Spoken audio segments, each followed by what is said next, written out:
உங்கள் அனைவருக்கும் என்னைக்குமே ஒரு மீனவ நண்பனா இருக்கிற இந்த விஜயோட அன்பு வணக்கங்கள். இந்த கப்பல் இருந்து வந்து இறங்குற இந்த பொருட்களை எல்லாம் விற்கிறதுக்காக அந்த காலத்துல அந்தி கடையெல்லாம் நாகப்பட்டினத்துல இருக்கும்னு கேள்விப்பட்டிருக்கிறேன். மீன் பிடிக்கிற தொழில், மற்ற தொழில்கள், இந்த விவசாயம், எந்த பக்கம் திரும்பினாலும் எப்படி பார்த்தாலும் உழைக்கிற மக்கள் இருக்கிற ஊர் தான் நம்ம நாகப்பட்டினம் ஊர். மத வேறுபாடே இல்லாத, அனைவருக்கும் பிடித்து போன, மதச்சார்பின்மைக்கு எடுத்துக்காட்டாக வாழ்ற உங்கள் அனைவருக்கும் மீண்டும் என்னுடைய சிரம் தாழ்ந்த ஸ்பெஷல் வணக்கங்கள். இந்த தமிழ்நாட்டில்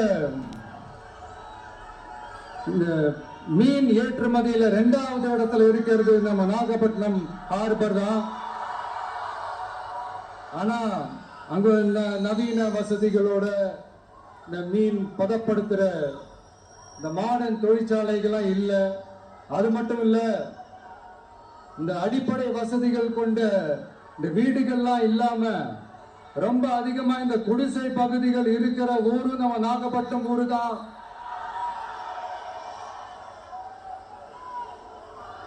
இந்த முன்னேற்றத்திற்கெல்லாம் எங்கள் ஆட்சிதான் சாட்சி. அப்படி இப்படின்ட்டு இந்த அடுக்குமொழியில பேசி பேசி அது நம்ம கேட்டு கேட்டு காதுல இருந்து ரத்தம் வந்ததான் மிச்சம். இவங்க ஆண்டது பத்தாதா?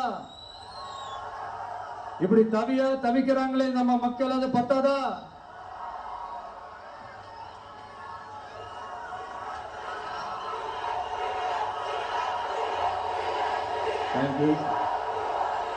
தேங்க்யூ. இந்த இலங்கை கடற்படையால நம்ம மீனவர்கள் தாக்கப்படுறதையும் அதுக்கான காரணத்தை பத்தியும் அதுக்கான தீர்வை பத்தியும் நான் மதுரை மாநாட்டிலேயே நான் பேசியிருந்தேன். அது ஒரு தப்பா? மீனவர்களுக்காக குரல் கொடுக்கறதும் அவங்களோட நிக்கிறதும் நம்மளுடைய கடமை, நம்மளுடைய உரிமை. நான் என்ன இன்னைக்கு நேத்தாங்க அவங்களுக்காக குரல் கொடுக்கிறேன். இதே நாகப்பட்டினத்துல 14 வருஷத்துக்கு முன்னாடி 2011 February 22 இதே நம்ம மீனவர்கள் தாக்கப்பட்டதை கண்டிச்சு ஒரு பொதுக்கூட்டம் ஒண்ணு நடத்தணும் இல்லையா? இந்த விஜய் களத்துக்கு வர்றது ஒண்ணு புதுசு இல்ல கண்ணா. எப்போ வந்தாச்சு. என்ன ஒண்ணு, முன்னாடிலாம் விஜய் மக்கள் இயக்கம் என்ற அந்த இயக்கமா வந்து நிற்போம். இப்ப வந்து தமிழக வெற்றி கழகம் என்ற அந்த ஒரு அரசியல் இயக்கமா வந்து நிக்கிறோம். அவ்வளவுதான் வித்தியாசம். அன்னைக்கும் சரி, இன்னைக்கும் சரி, இனிமேலும் சரி, மக்களுக்காக மக்களோட நிக்கிறது தான். இது புரிய வேண்டியவங்களுக்கு புரிஞ்சா சரி.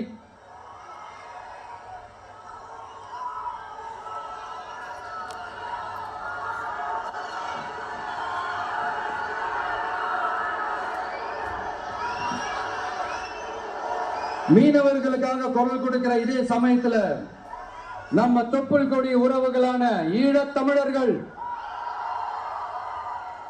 அவங்க இலங்கையில் இருந்தாலும் உலகத்துல எந்த மூலையில இருந்தாலும் தாய்ப்பாசம் காட்டின தலைவனை இழந்து தவிக்கிற அவங்களுக்காகவும் குரல் கொடுக்கிறது, அவங்களுக்காகவும் நிக்கிறது நம்மளோட கடமை இல்லையா? மீனவர்களோட உயிர் எந்த அளவுக்கு முக்கியமோ அந்த அளவுக்கு ஈழத் தமிழர்களோட அவங்களுடைய கனவுகளும் அவங்களுடைய வாழ்க்கையும் நமக்கு ரொம்ப ரொம்ப முக்கியம்.